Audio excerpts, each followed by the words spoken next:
Magandang umaga sa inyong lahat. Malugod na pagtanggap sa St. Joseph Parish, Gagalangin sa ika-6 ng umagang banal na misa sa pagdiriwang ng liturhiya ngayong Miyerkules ng unang linggo sa karaniwang panahon. Tumayo po ang lahat at tayo'y makiisa sa banal na misa na pamumunuan ng ating kura paroko, Reverendo Padre Douglas Badong.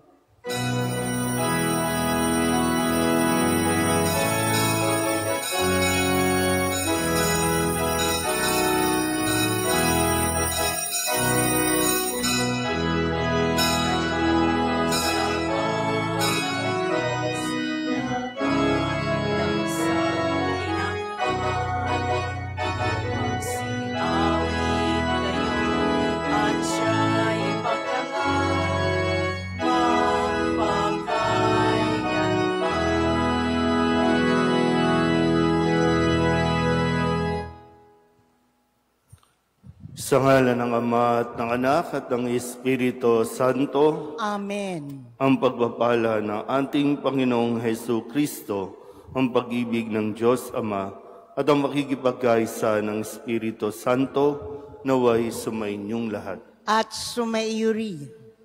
Mga kapatid, aminin natin ang ating mga kasalanan upang tayo'y maging marapat gumanap sa banal na pagdiriwang. Inaamin ko sa makapangyarihang Diyos at sa inyo, mga kapatid, na lubha akong nagkasala sa isip, sa salita at sa gawa, at sa aking pagkukulang. Kaya isinasamo ko sa mahal na Birhen Maria, sa lahat ng mga anghel at mga banal, at sa inyo, mga kapatid, na ako'y panalangin sa Panginoong ating Diyos. Kaawaan tayo ng makapangyarihang Diyos, patawarin tayo sa ating mga kasalanan, at patnubayan tayo sa buhay na walang hanggan. Amen. Panginoon, kaawaan mo kami. Panginoon, kaawaan mo kami. Kristo, kaawaan mo kami. Kristo, kaawaan mo kami. Panginoon, kaawaan mo kami. Panginoon, kaawaan mo kami. Manalangin tayo. Ama naming makapangyarihan, ang iyong dumadalanging sambayanan ay matapat mo nawang lingapit subaybayan upang makita namin ang dapat gampanan at para rito'y magkaroon kami ng kakayanan sa pamamagitan ni Jesucristo kasama ng Espiritu Santo magpasawalang hanggan. Amen.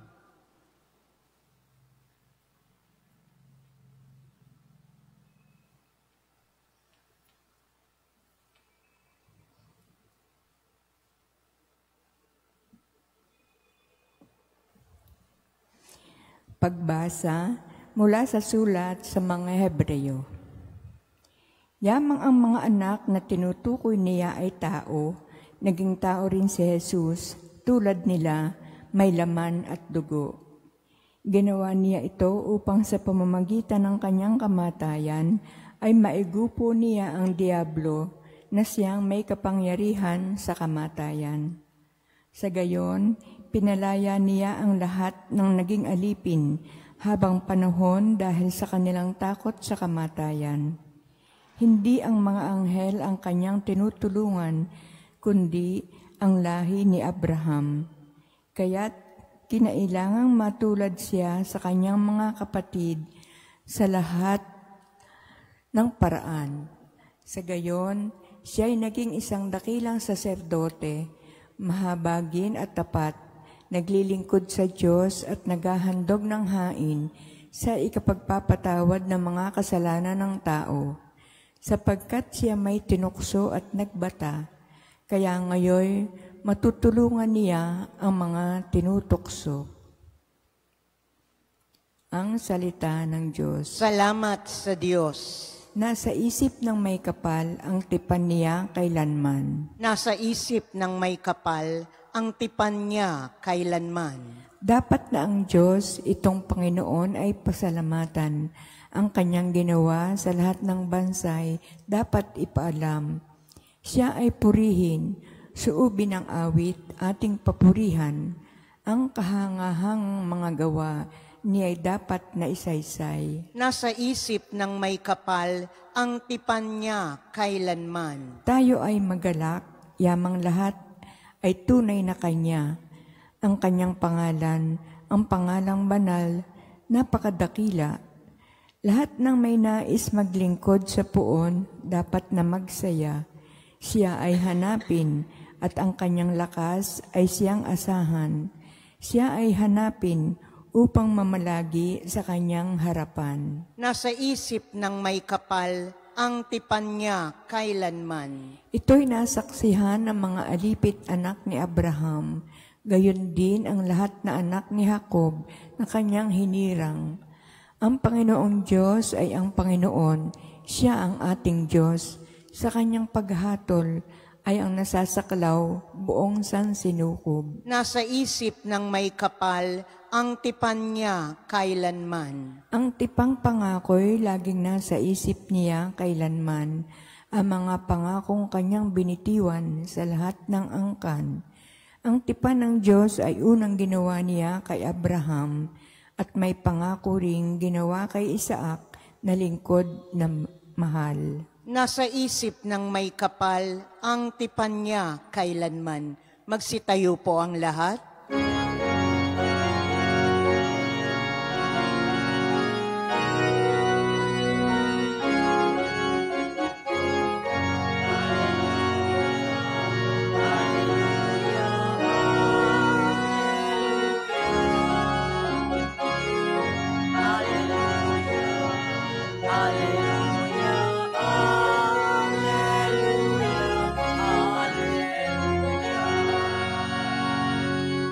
Ang tinig ko'y pakikinggan ng kabilang saking kawan, ako'y kanilang susundan.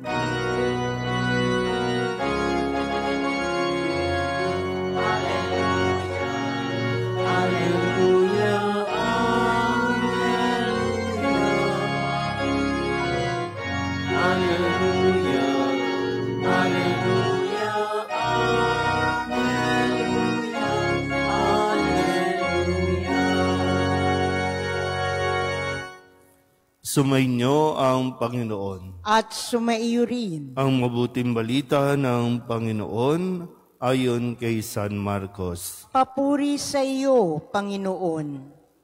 Noong panahong iyon, mula sa sinagoga, si Jesus ay nagtuloy sa bahay ni Simon at Andres. Kasama niya sina Santiago at Juan. Nararatay noon ang biyanan ni Simon Pedro dahil sa matinding lagnat. At ito'y agad nilang sinabi kay Jesus. Nilapitan ni Jesus ang babae, hinawakan sa kamay at ibinangon. Noon di inibsan ito ng lagnat at naglingkod sa kanila. Pagkalubog ng araw, dinala kay Jesus ang lahat ng may sakit at ang mga inaalihan ng demonyo. At nagkatipon ang buong bayan sa may pintuan ng bahay. Pinagaling niya ang maraming may sakit, anuman ang kanilang karamdaman, at nagpalayas siya ng mga demonyo. Hindi niya hinayaang magsalita ang mga ito, sapagkat alam nila kung sino siya. Madaling araw pa'y bumangon na si Jesus at nagtungo sa ilang na puok at nanalangin. Hinanap siya ni Simon at kanyang mga kasama.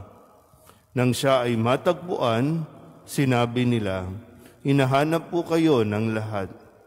Ngunit sinabi ni Jesus, "Kailangang pumunta rin naman tayo sa mga kalapit bayan upang makapangaral ako roon.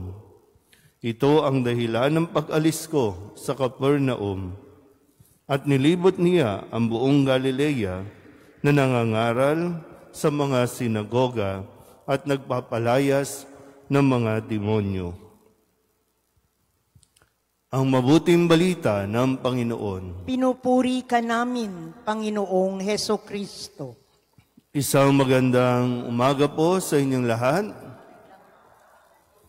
Ngayon po ay Miyerkules ng unang linggo sa karaniwang panahon at tayo po muli ay nagsisimula para sa bagong taon, para sa panibagong taon.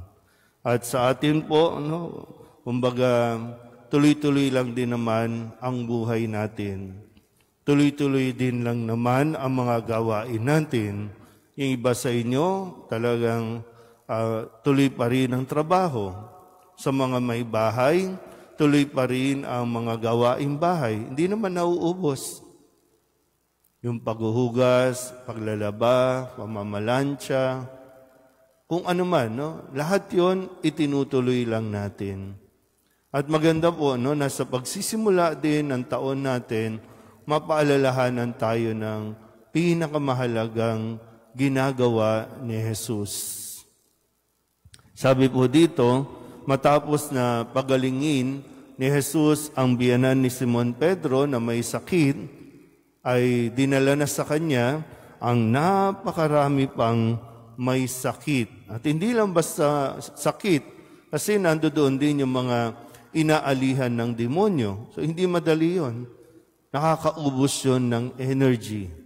Pwede nga sa term natin, nakaka-stress yun.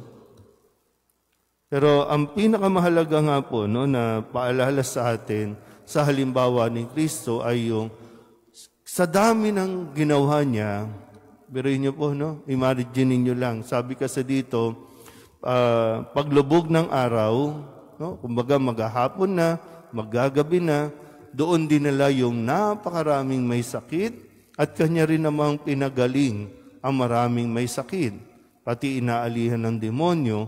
Pero madaling araw pa, bumangon na si Jesus, nagpunta sa isang ilang na pook at nanalangin.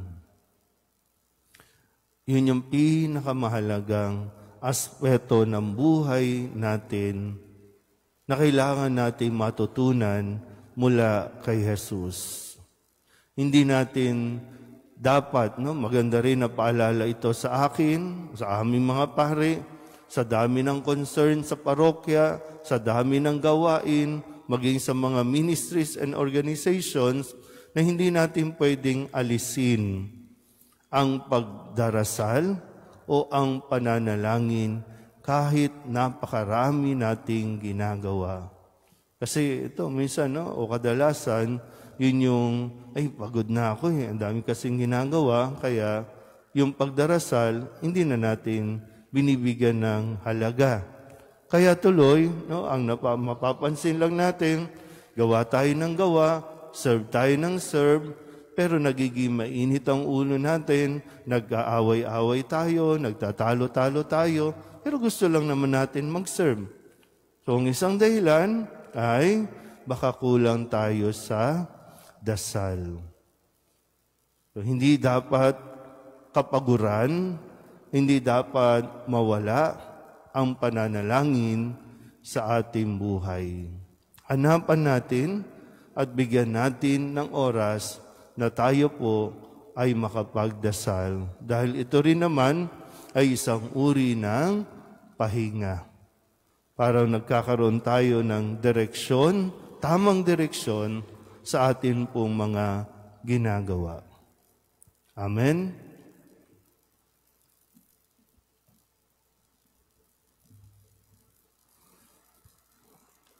Tulad ng mga taong nagdala kay Jesus ng mga may sakit at mga inaalihan ng demonyo, dali natin sa ating Amang nasa langit ang lahat ng may dalang hinagpis at paghihirap at nangangailangan ng kagalingang puno ng pagmamahal.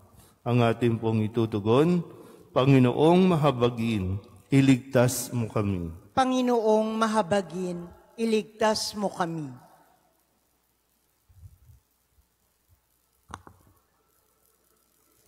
Ang simbahan naway laging manalig sa Panginoon sa harap ng mga pagsubok at paghihirap.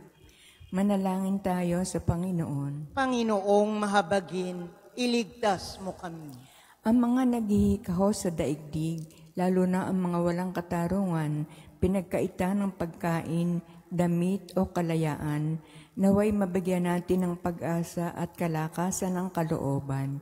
Manalangin tayo sa Panginoon. Panginoong mahabagin, iligtas mo kami. Ang mga nahihirapan dahil sa pamimighati at pag-aalaala, naway makatagpo kay Kristo ng matatag na kanlungan at katigan.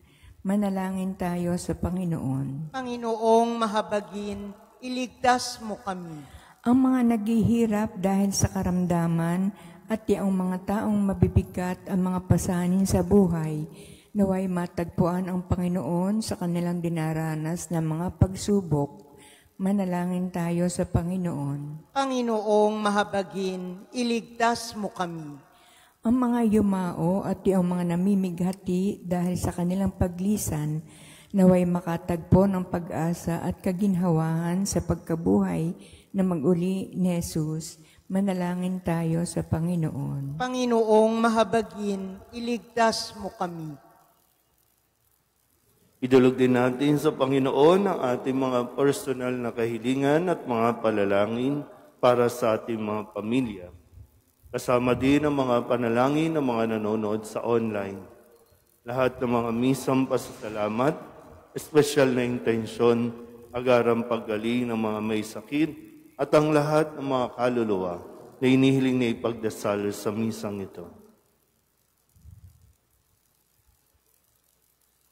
Ang lahat ng ito inihiling namin sa ngalan ni Kristong aming Panginoon. Amen.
Manalangin kayo mga kapatid upang paghahain natin ay kalugdan ng Diyos sa mga makapangyarihan. Tanggapin nawa ng Panginoon itong paghahain sa iyong mga kamay, sa kapurihan niya at karangalan, sa ating kapakinabangan at sa buong sambayanan niyang banal. Ama naming lumikha, ang paghahain ito ng iyong sambayanan ay iyong marapating ngayong paunlakan. Pakundangan dito, mapasa amin nawa ang iyong kabanalan at ang masugid naming dalangin ay iyong pagbigyan. Sa pamamagitan ni Jesucristo kasama ng Espiritu Santo, magpasawalang hanggan. Amen. Sumainyo ang Panginoon. At sumaiyo rin. Itaas sa Diyos ang inyong puso at diwa. Itinaas na namin sa Panginoon. Pasalamatan natin ang Panginoong ating Diyos. Marapat na siya'y pasalamatan. Ama naming makapangyarihan, tunay ngang marapat na ikaw ay aming pasalamatan. Sa iyong paglingap at kagandahang loob, ang tao'y nilikha mo at pinangangasiwa sa sansinukob. Sa hangad mong siya'y iwastong lubos, siya'y pinagdusa mo sa kanyang pagtalikod. Sa iyong paggiliw, iyong ipinahintulot na makabalik siya sa pamamagitan ni Kristo Jesus. Kaya kaysa ng mga anghel na nagsisiawit ng papuri sa iyo, nang walang humpay sa kalangitan, kami nagbubunyi sa iyong kadakilaan.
Ama naming banal, ikaw ang bukal ng tanang kabanalan. Kaya't sa pamamagitan ng iyong Espiritu, gawin mong banal ang kaloob na ito upang para sa aming maging katawan at dugo ng aming Panginoong Heso Kristo. Bago niya pinagtisang pusang loob na maging handog, inawakan niya ang tinapay, pinasalamatan kaniya, pinaghati-hati niya iyon, iniabot sa kanyang mga alagad at sinabi, "Tanggapin ninyong lahat ito at kanin, ito ang aking katawan na ihahandog para sa inyo."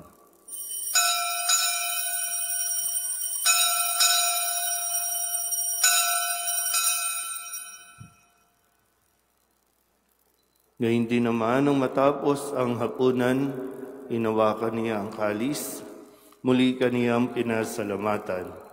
Iniabot niya ang kalis sa kanyang mga alagad at sinabi, "Tanggapin ninyong lahat ito at inumin. Ito ang kalis ng aking dugo, ng bago at walang hanggang tipan. Ang aking dugo na ibubuhos para sa inyo at para sa lahat, sa pagpapatawad ng mga kasalanan. Gawin ninyo ito sa pag-alaala sa akin."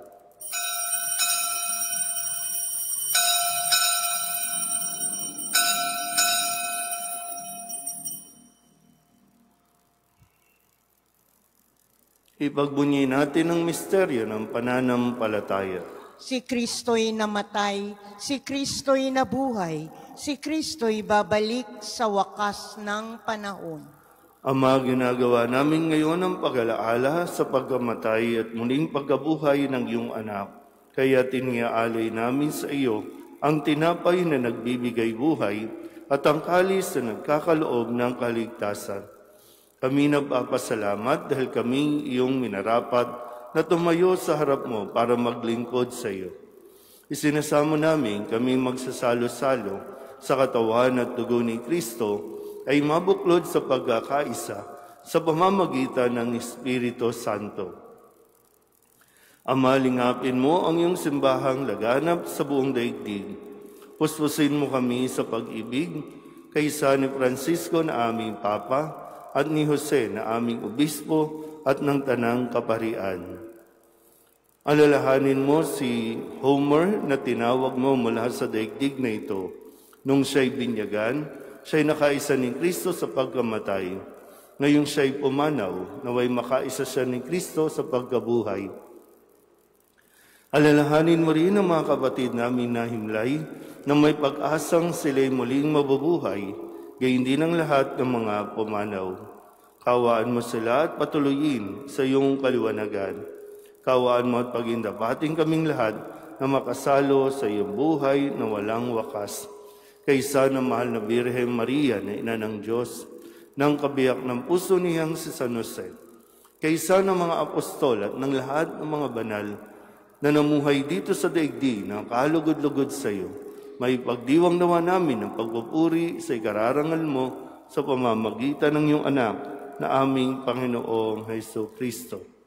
Sa pamamagitan ni Kristo, kasama niya at sa Kanya, ang lahat ng parangal at papuri ay sa iyo, Diyos Amang makapangyarihan, kasama ng Espiritu Santo, magpasawalang hanggan.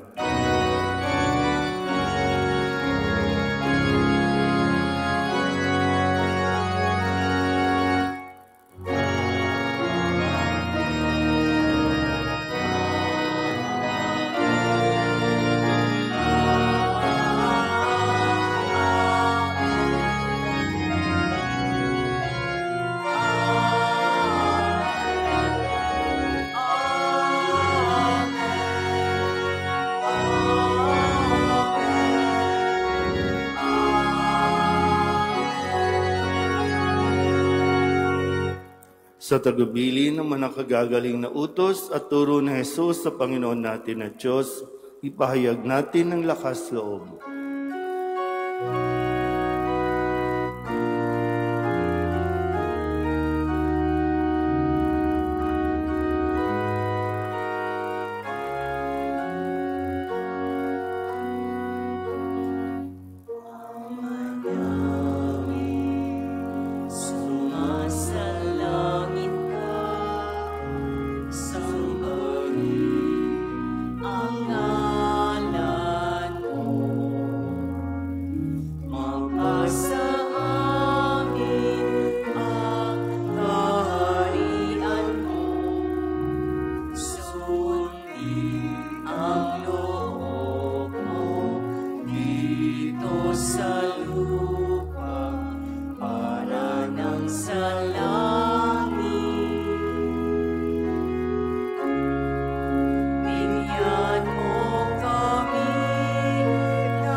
Hinihiling namin kami iadya sa lahat na masama, pagkalooban ng kapayapaan araw-araw, iligtas sa kasalanan at ilayo sa lahat ng kapahamakan. Samantalang aming pinananabikan ang dakilang araw ng pagpapahayag ng tagapagligtas naming si Jesucristo.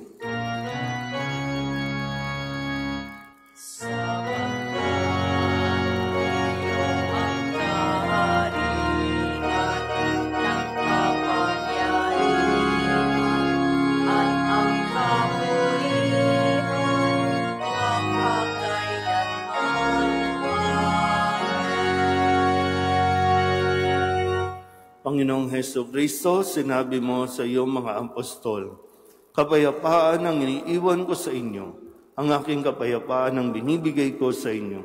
Tunghayan mo ang aming pananampalataya at huwag ang aming mga pagkakasala. Pagkalooban mo kami ng kapayapaan at pagkakaisa ayon sa iyong kalooban, kasama ng Espiritu Santo, magpasawalang hanggan. Amen. Ang kapayapaan ng Panginoon ay laging sumainyo. At sumaiyo rin. Magbigayan po tayo ng kapayapaan sa isa't isa. Kordero ng Diyos na nag-aalis ng mga kasalanan ng sanlibutan, maawa ka sa amin. Kordero ng Diyos na nag-aalis ng mga kasalanan ng sanlibutan, maawa ka sa amin.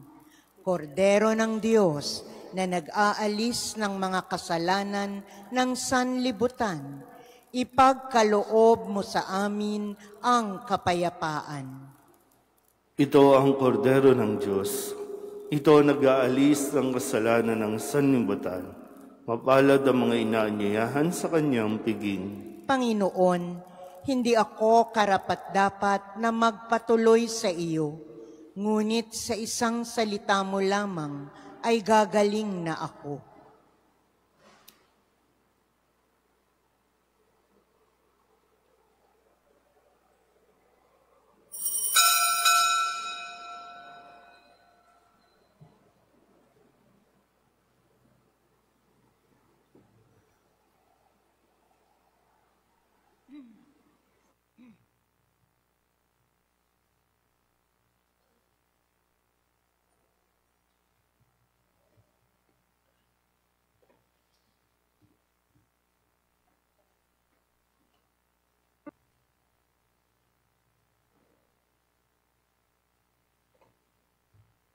Magsitayo po ang lahat.